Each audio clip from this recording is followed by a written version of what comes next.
Alright, what's going on, guys? Just wanted to make a video here today, kind of talk a little bit about handgun reliability, manufacturer reliability, and, your carry gun with upgrades, and changing and altering the OEM parts from your guns. So as you can see, I got 3 guns on the table here. I carry all of these. I have other carries, but I didn't want to, fill the whole table with just a bunch of stuff. I just picked 3. These 3 happen to be the PSA Dagger, the Glock 26, and the Glock 48. So I have done a little bit to each one of these, and we're going to go through, just take them out of the holsters here. There are rounds in the magazines, but each gun is not chambered. So I'm going to go ahead and show that to you right now.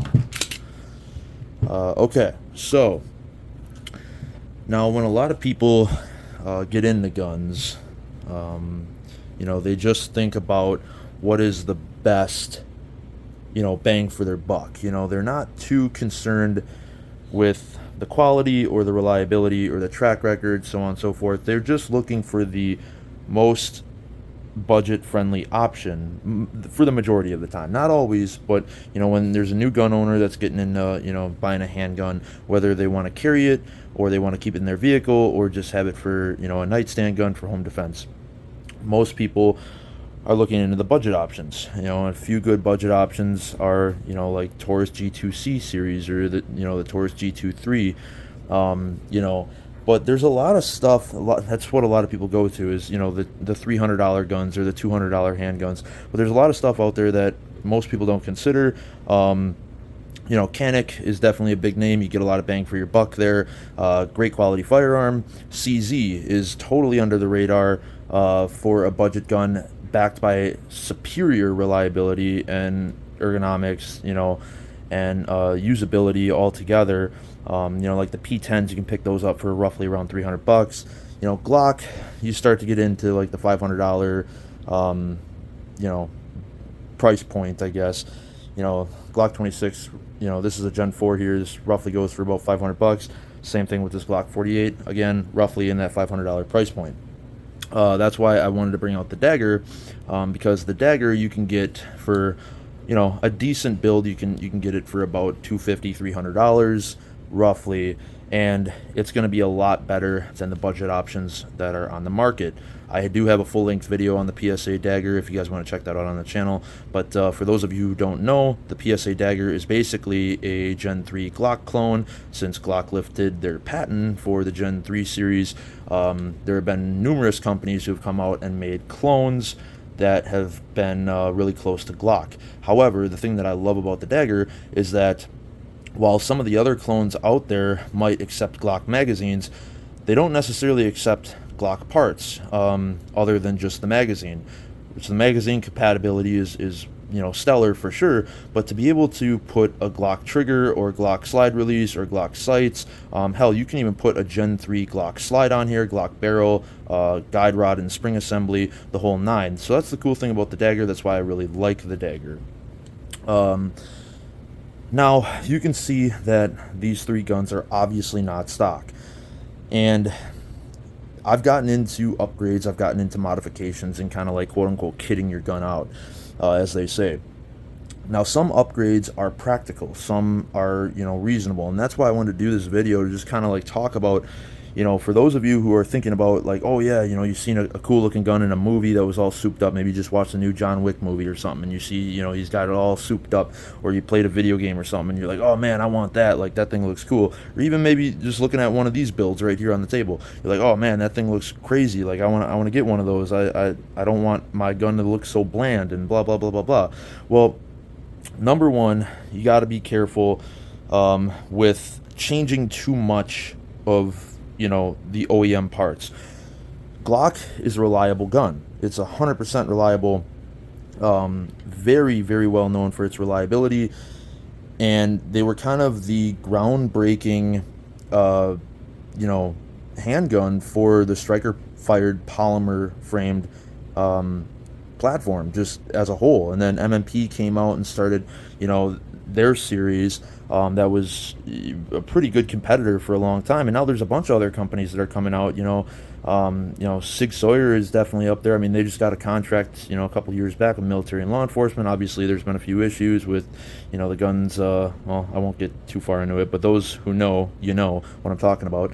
But there's a ton of other companies, H&K, CZ, Springfield.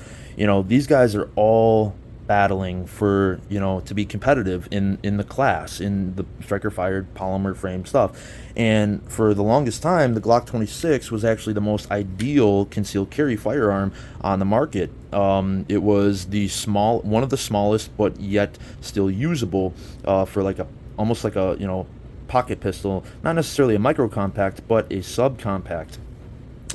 Now this is classified as a compact. It's got a 4.5-inch barrel, a 4-inch barrel in here, and same with the Glock 48. Now, however, the Glock 48 is a little slimmer than the Dagger. This would be equivalent to a Glock 19. They're changing some of the aspects that makes that gun be reliable. That's where you can run into some issues, and you got to be careful. It's kind of like us, we're born with teeth. That it's part of our bone structure. There's guys out there who want to go get gold teeth or platinum teeth or diamonds in their teeth. And look at what that does to your teeth over time. It creates issues with dental and hygiene issues. Kind of the same example or concept here. What you're given is what the gun is supposed to be. Now, there are things that people like to change on these guns, especially Glocks, because they don't like the ergonomics. So you can see this doesn't look the prettiest. This isn't my finest work, but I went through and I stippled my 26 and I stippled my 48 as well. This one turned out a little better than the 26, but a lot of people like to change the ergonomics. So I went through with my Dremel. I did some work here, and you guys can get into stuff like this, because a good grip is everything. A good set of sights is everything, and those are things that I would recommend. Sights, grip, and a weapon light for sure. Those are the top three that I would really recommend if you're looking to upgrade or modify your handgun in any means necessary. Furthermore, a couple other things that are nice are a new trigger. I don't really like the Glock triggers at all. You can see all three of these have aftermarket triggers, and I try out different triggers and stuff, and I see what works and what doesn't, and what I like and what I don't. As far as the internal components, you really don't want to be swapping out too much. I started getting into guide rods and springs for a little while, and I was changing out my guide rods and springs. Now, this is an OEM Glock guide rod and spring assembly, but I started getting into aftermarket stuff, and I started finding out that it was really affecting the firearms, overall performance and consistent reliability. I mean, I would still shoot, but it would really bring that muzzle down a lot when I started, and maybe I wasn't calibrating it right. If you want to get into guide rods and springs, go talk to someone who shoots competition your barrels. So I have a gold barrel in here, and I forget who makes this. I want to say it's Agency Arms, something like that. But I was like, oh yeah, I want a gold fluted barrel, that would be cool. And I did have some hiccups with this. I shot this thing for, I would say, about 200-300 rounds I put through it, and I did have a few hiccups with it. And yeah, I mean, it's not always about aesthetics. It's about functionality, and that's what I'm trying to stress and really trying to convey here in this video. And I want to educate you guys so that you don't go and spend all this money and make the same mistakes and then come back to your data reports and be like, hey, I'm just going to go back to the OEM parts, kind of like I did. So, just be careful with what you're investing and your money into and what you're changing. Try to keep the stock internals if you can, unless you have a valid reason to change them, like you're shooting competition, you want to speed things up, make it a little faster, whatever. But don't just go out and spend your money to upgrade stuff just to make it look cool. Where is your price point? And I'm not asking you that as far as what do you want to spend, but what do you want to lose? Because you're buying these guns in the event that you may find yourself in a situation that you have to defend your life. That's the purpose of these guns. Unless you're going out and just training with them, they're just range toys, or you're shooting competitively or whatever.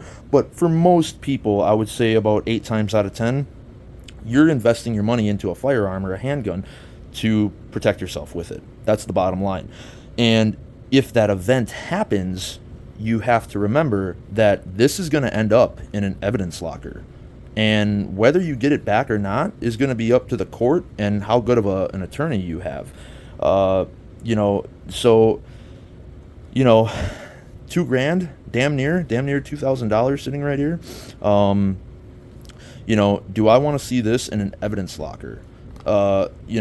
This is a nice gun. It would suck to be without it for sure, and it would suck to be out all that money. That's a lot of coin for sure.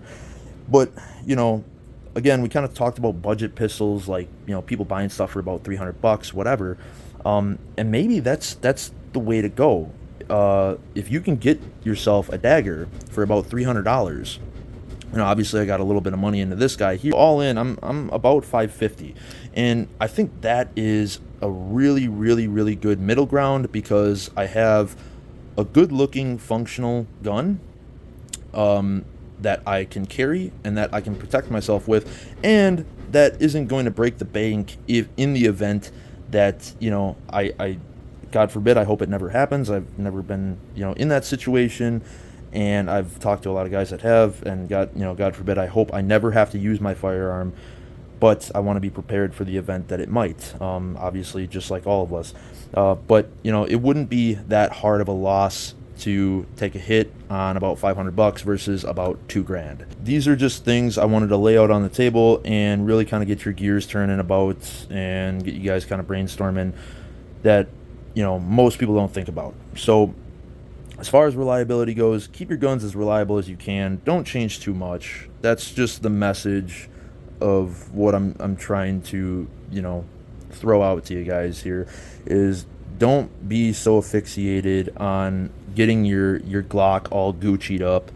Just try to keep it as simple and as practical as you possibly can, because number one, most importantly, you don't want to compromise your reliability, and number two, would you be able to let that gun go if you did pull the trigger on that and took a life? I mean, that gun is going to end up in an evidence locker one way or another. Whether you get it back or not, it's going to end up there. So just something for you guys to consider. And I really just wanted to push that out there to you guys, because like I said, not enough people think about these things. So I hope you really enjoyed the video, guys. If this gave you any sort of insight or changed your mind about a few things, or just kind of educated you overall, I'd really appreciate a thumbs up down in the comments. Let me know what you guys carry. I'm always interested to see what other people are using and what their methods are, and so on and so forth. So definitely check out my other videos for concealed carry stuff. Go over some other firearms that I do carry and that I do trust. And until the next video, guys, you guys stay safe, stay happy, stay healthy, and stay ready. We'll catch you in the next one.